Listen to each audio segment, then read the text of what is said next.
I'm going to finish that later.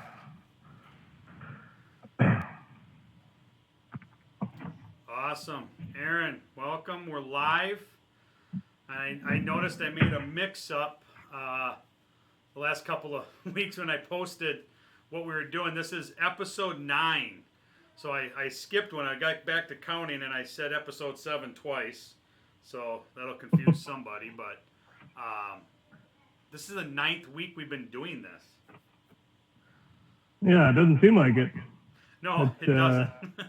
It really, yeah, I would have been happy if you'd have told me it was the 4th week.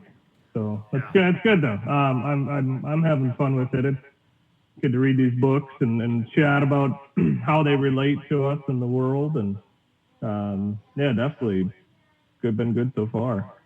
Well, I hope that at least maybe not every week, right? Let's be honest, but let's hope that at least more than 50% of the time that there's been a nugget that somebody's been able to walk away with, and it's been worth the 30, 45 minutes that everybody spends with us on typically Mondays. So again, I want to take a note. I'm going to steal a little something from you after watching your Tuesday morning motivation this morning of just thanking everybody in the armed services. To be able to take a moment yesterday to reflect and remember and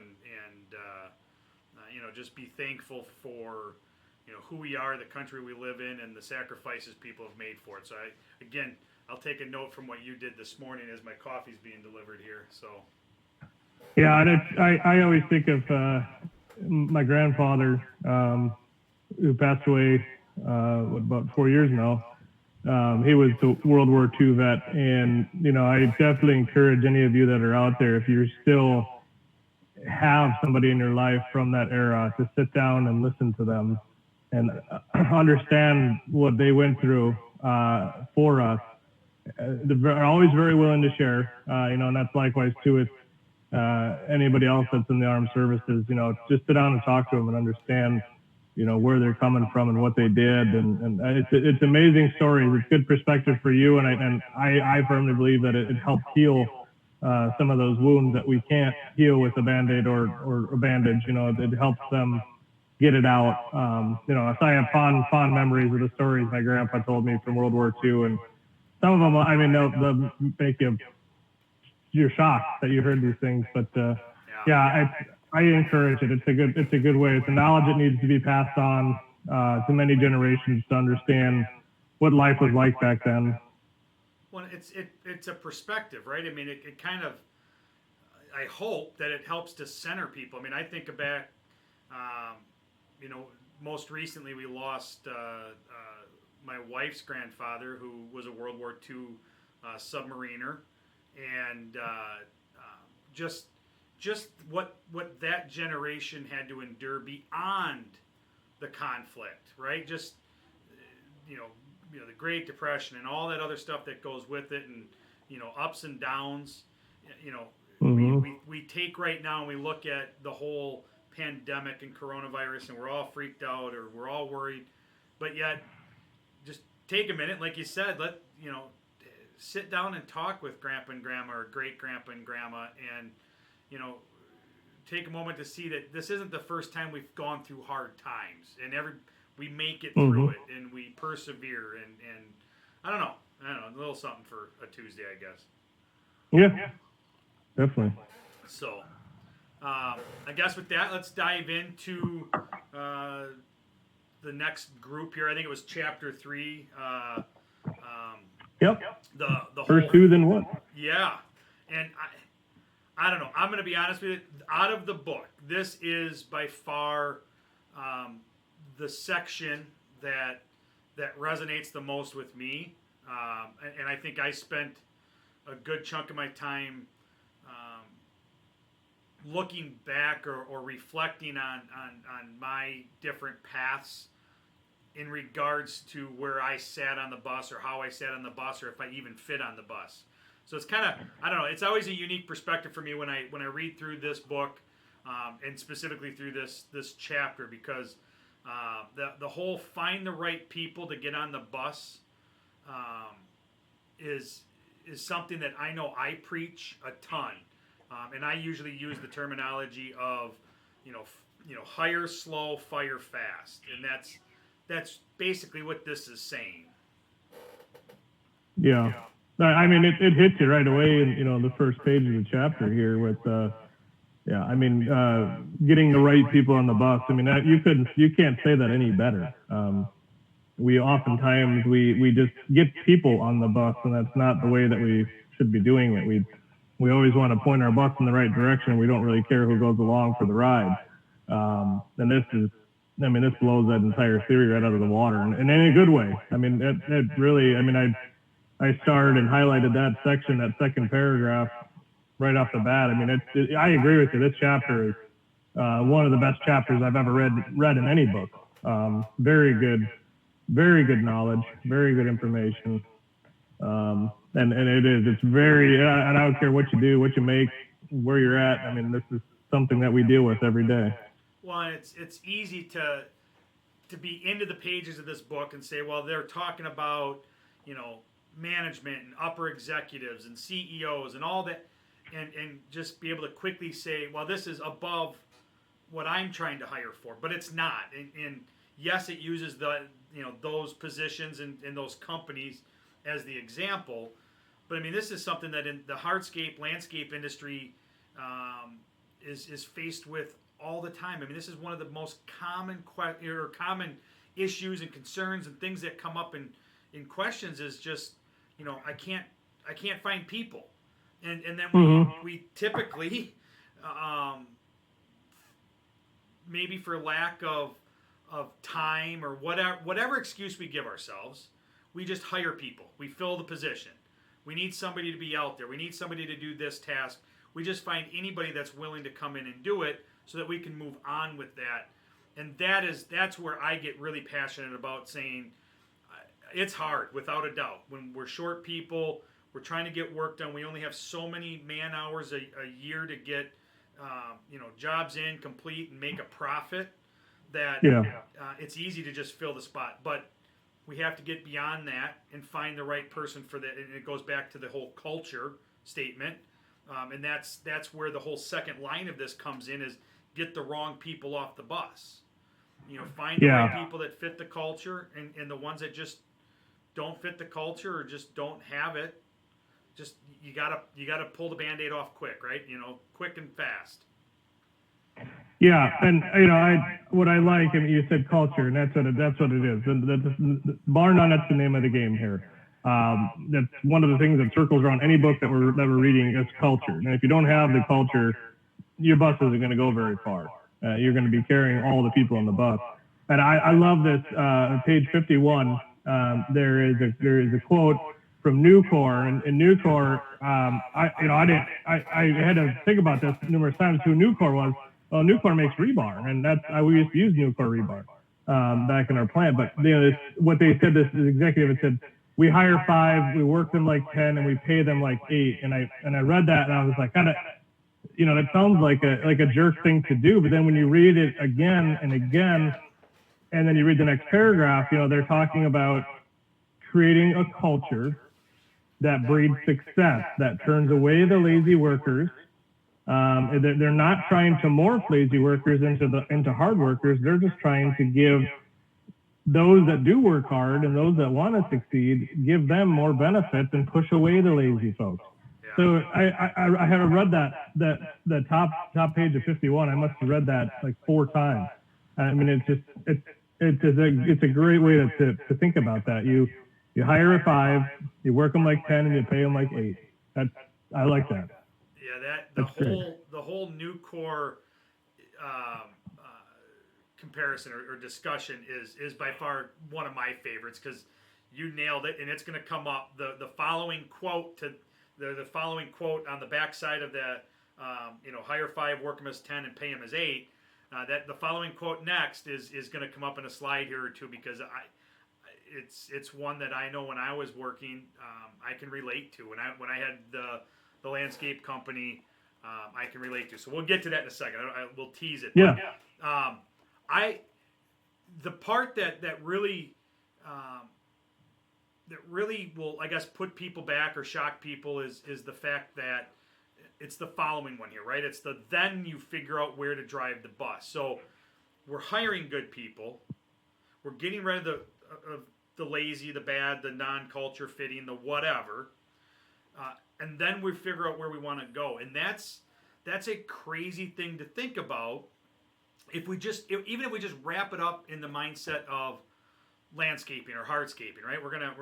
We have a contractor. So for all of us manufacturers, salespeople out there, think of ourselves as coaches and mentors as we go out and we meet with these contractors.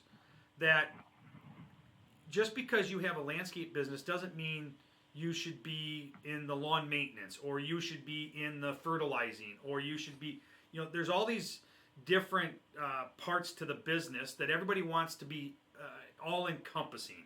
And that doesn't necessarily make sense for some companies, or even most companies. They define the best part of the best niche of that company, get the best people on board, and then from there, you go the direction where those best people are going to turn you great, right? I mean, that's the whole concept here. But I can just think back right now as a business owner, you're just thinking of all the different, and this is going to sound bad, but it's staying afloat, right? It's keeping a business alive. Is you're figuring out all the different revenue streams. What can I do to maintain revenue and consistent revenue coming in so that we can continue working the business and paying employees and all that happy stuff?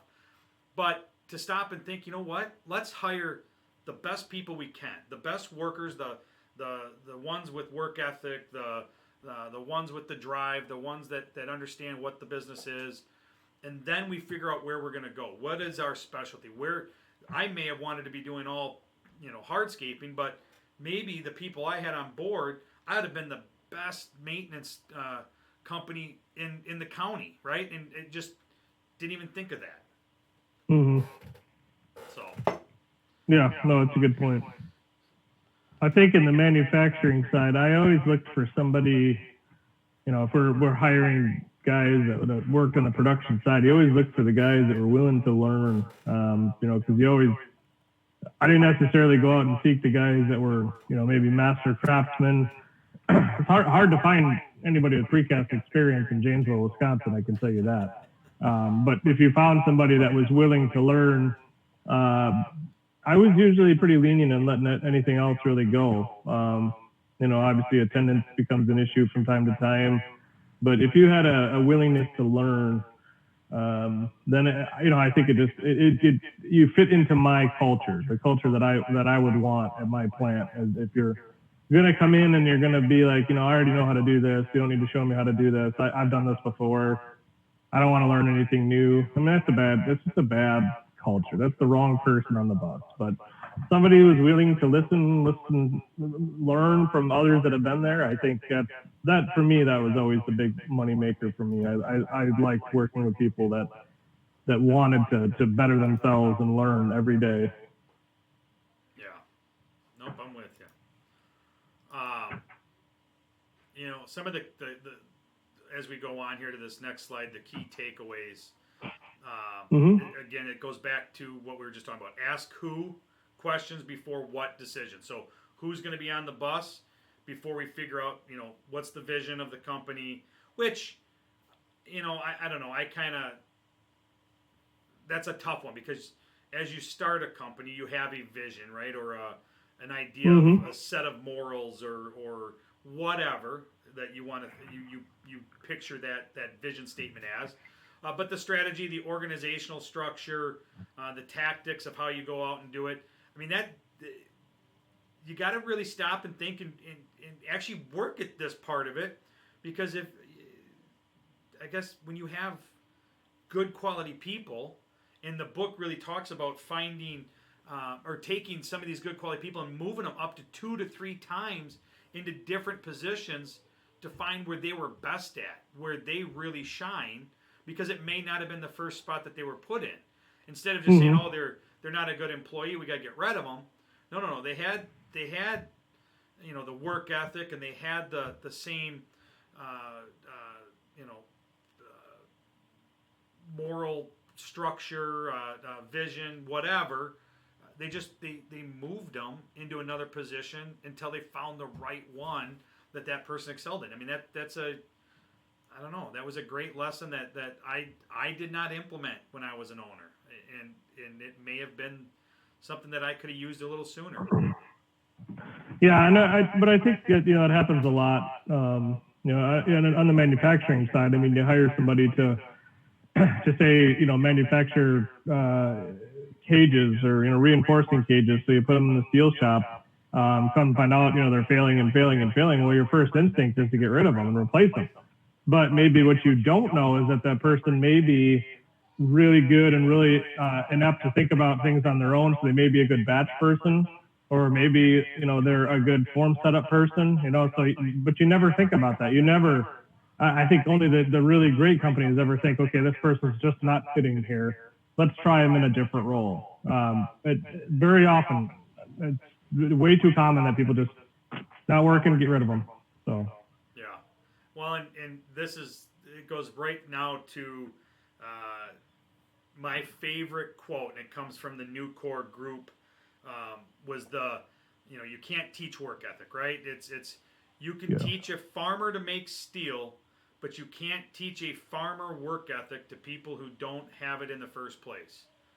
And I 100% agree with this, whether it's a farmer or whatever, but the minute you think farming, right, you think about getting up early, tending to the cattle, to whatever livestock that they may have, to getting out into the fields and making sure that things are planted and crops are in and crops are out before certain weather happens. I mean, their whole livelihood depends on getting up and going out and getting it done before time runs out. And that's it. I mean, there is no tomorrow, right? I mean, you've got other tasks that have to be done. I don't know. I truly believe in this. You cannot teach a work ethic. So don't hire a lazy person and think you can change them, because lazy is lazy. Yeah. That's very true. And I think oftentimes you can get easily discouraged when you're hiring people, because I mean, you can put it on a resume question. You can say, do you have good work ethic? They're going to lie, or they're going to tell you that. I mean, nobody's going to say that I don't have good work ethic. Nobody is going to say that. So, I could totally sympathize with those of you that are out there saying, I'm just absolutely frustrated. I don't know what I'm doing. I'm hiring and firing left and right. I just can't seem to find the right help. I mean, I totally sympathize with you. It is a difficult thing to do. I mean, there isn't a magic bullet secret other than you yourself have to have the work ethic to find the right people. So you have to put in the time. I mean, whatever you can do for evaluations, pre-qualifications, it's going to help you, but essentially every single time you hire somebody, it's a risk, and you got to take the risk, and eventually the cards will start falling in the right direction. Believe me, they will. I went through that. I mean, I remember going through years where we had people just coming. It was like a revolving door. It was just in and out, in and out, in and out. We couldn't find anybody. I think first it starts with your culture. If you don't have your culture defined, you're not going to attract good people. So the culture has to be defined first and foremost. And then, like I said, any kind of evaluations, pre-qualifications you can do, that will help bring those people in. So you do, like I said, just don't get discouraged. If you're going through that journey right now, do not get discouraged. It'll work out. 100%. And I'll tell you, an experience that I had where it falls into finding the right people and knowing, right, the hire slow, fire fast thought process. Really, I went through this when I was being vetted for one of my past ventures. That it was literally 6 different interviews. I mean, it was the first standard interview where you go, the resume, and you got a few questions, but it was brief. I don't think it was more than 45 minutes. Some of the standard questions. But it was then there was a follow-up interview where we met somewhere else in a little bit different setting, and I don't want to get too specific here, but there were I don't know. I'll do parentheses some tests to see the type of character that I was. So maybe a situation, put in a situation to see how I would react. And then I can tell you one of the interviews, there was a follow-up interview where I was pushed and I was pushed and I was pushed and I was pushed on a stance of what my thought process was on something.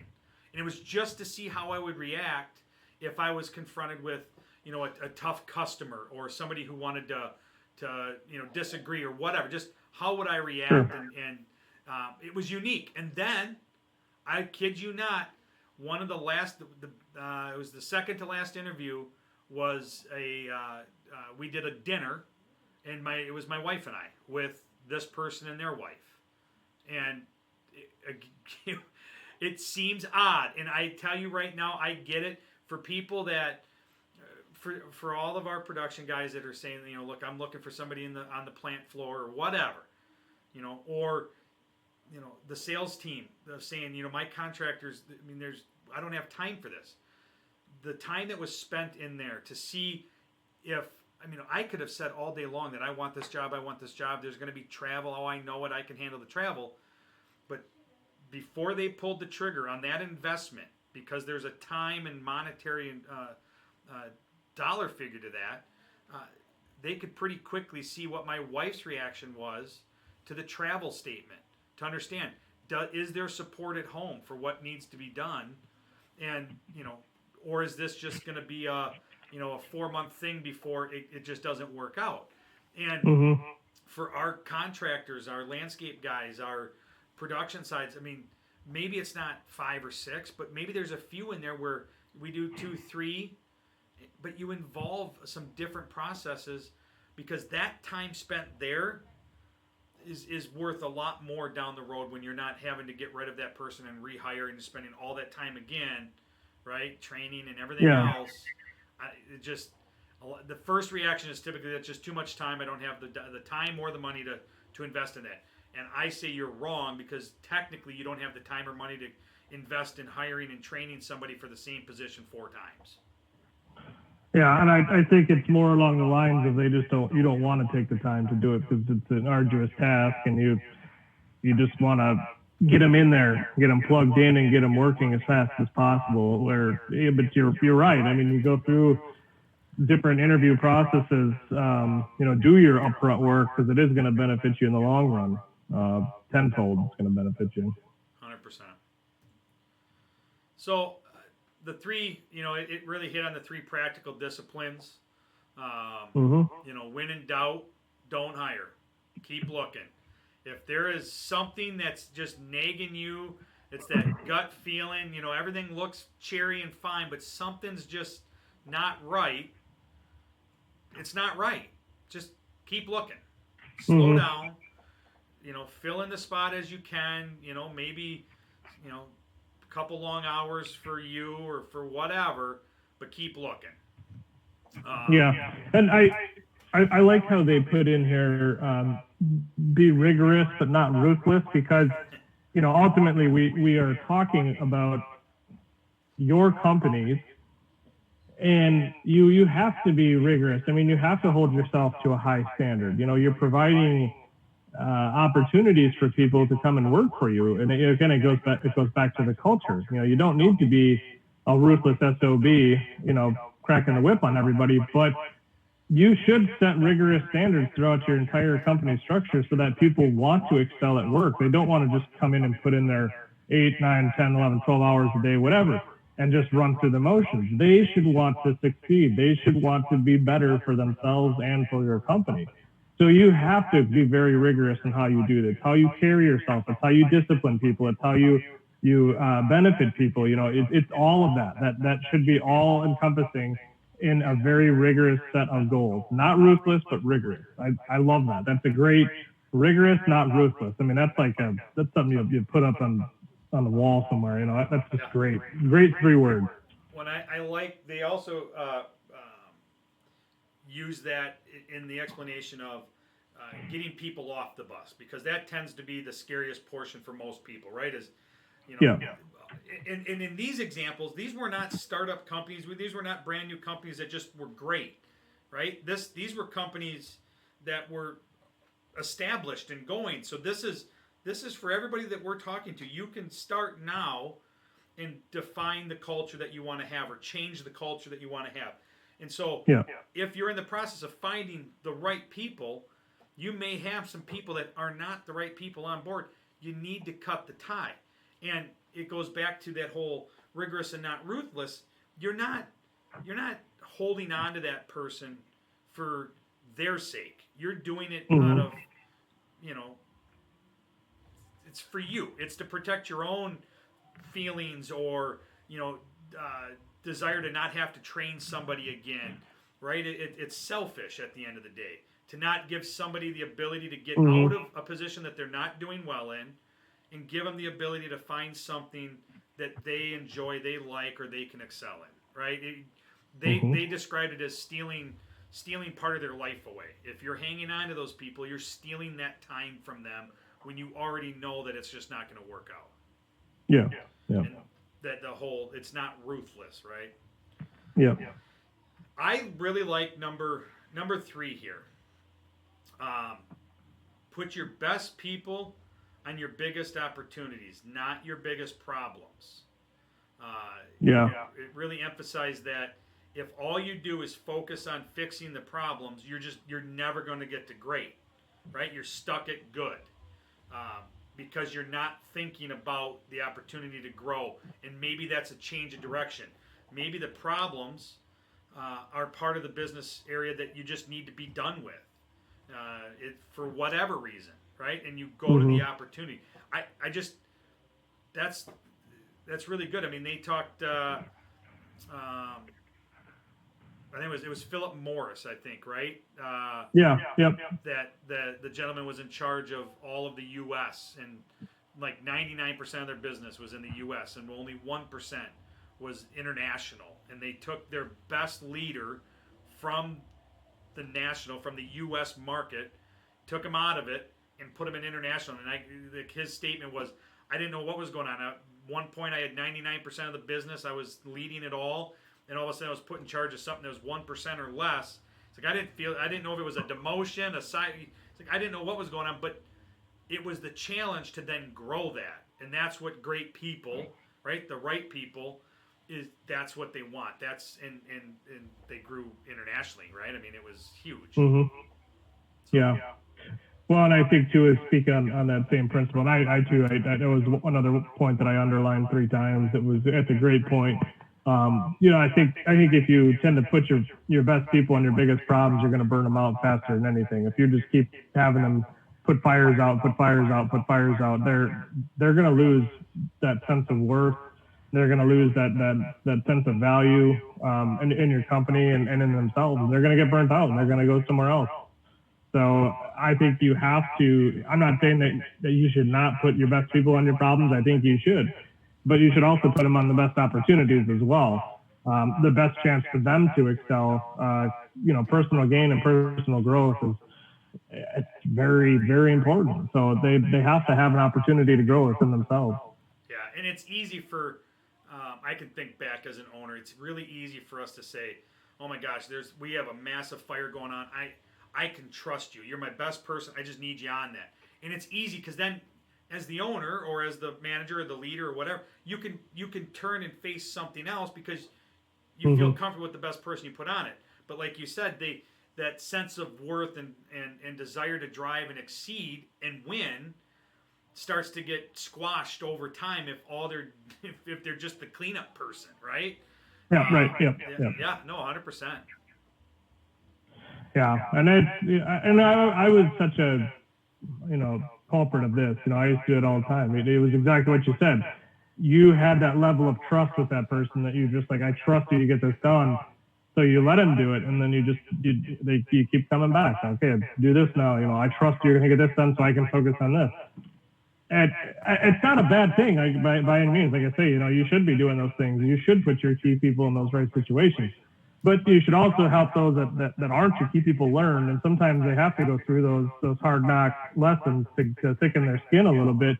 And then they too will become great people. I mean, like I said, it's not going to be an easy road, but it'll help them learn and then grow in your company as well. Yeah, and I want to jump back real quick just to number 2 because we kind of hit on it a little bit, but we jumped it. Number 2 is, I think, secretly, one of the biggest challenges, most companies face is just, and it just goes back to what we were talking about it a second ago, right? Sometimes there isn't the right people. It's selfish to keep them on. And that's what this is, right? If you know that there needs to be a change, and not necessarily to fire, but maybe to move into a different spot, right? To go find where they're best at, right? They might be the right person. They've got the same culture, values, and everything, but they're not maybe in the right position. Act. Make that change. Do it now and get it over with, and then move on. And you keep riding that rocket ship up if you're willing to make those changes now, right? You got to make that decision. And I think it scares us, right? To change scares people.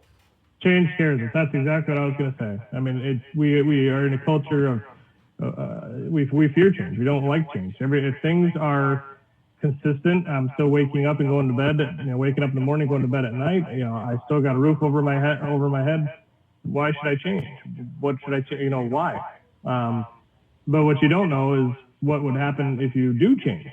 So it could be better. It could also be worse. But if you have a sneaking suspicion that something's not going the way it should, generally there is something that is not going right. So you do need to act. If you're feeling it, it's probably happening.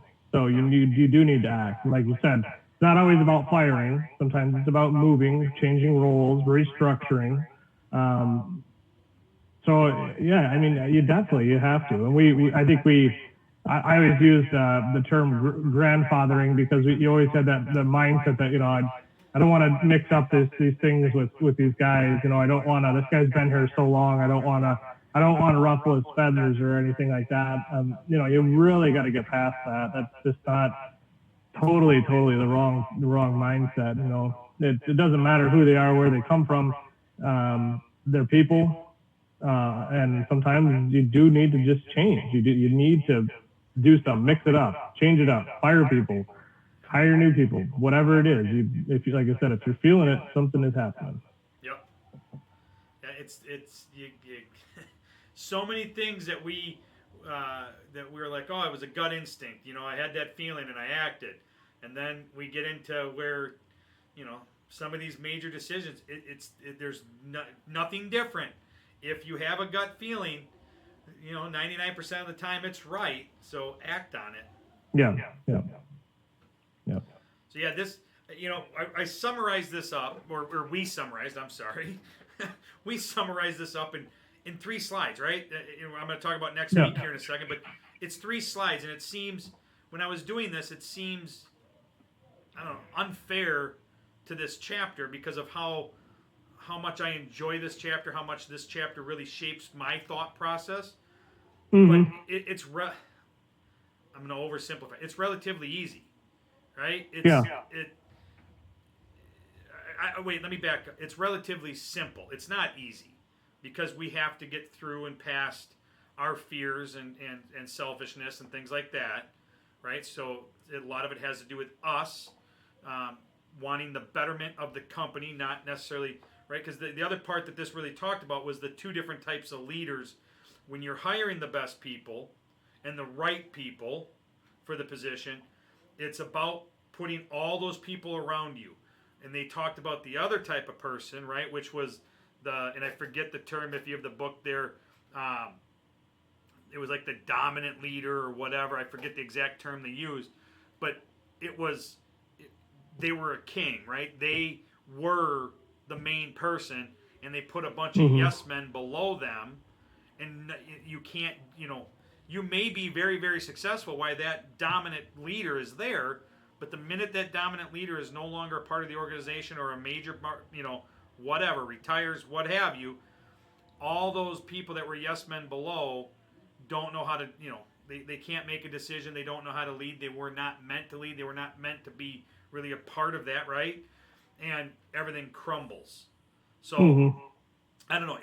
Again, relatively simple concept, but maybe not necessarily the easiest to implement on a regular basis or what have you, I guess.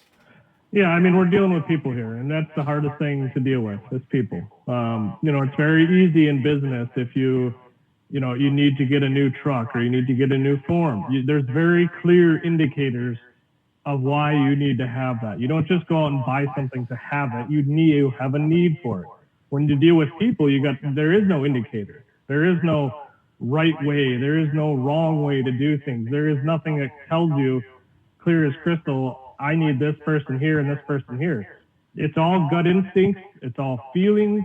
You can take what you learn from us or anybody or any book that you read. You can take it and apply it, and I certainly encourage you to. But in the end, it's people, and we're very difficult to work with. We're very difficult people. It's the nature of being people. We have personal desires that are pulling on us. We have, our personal lives that we're dealing with. There's a lot happening with people, so it's tough. People are tough, man. It's a tough thing to deal with, but this chapter was I thought phenomenal. Great points through and through, from start to finish. Awesome stuff. So that will take us into next week, and we're going to move back to Mondays. So we'll be back on regular schedule. So hopefully everybody enjoys their 4-day week here. We're going to move on to the chapter, Confront the Brutal Facts, Yet Never Lose Faith. We're going to get into it here and make some tough decisions, and I think this chapter is going to be a great one as well. So I look forward to getting deeper into this and the journey that we're going to go on with the path here to keep that flywheel moving. Okay. So Sounds awesome. good. Aaron, thank you again. Everybody that's tuned in or is watching this after live, thank you. And any questions, please reach out, to Aaron or myself, and more than happy to talk through parts of these chapters that we're discussing. You bet. Awesome, Aaron. Thank you, sir. Thank you. We'll talk to you guys later.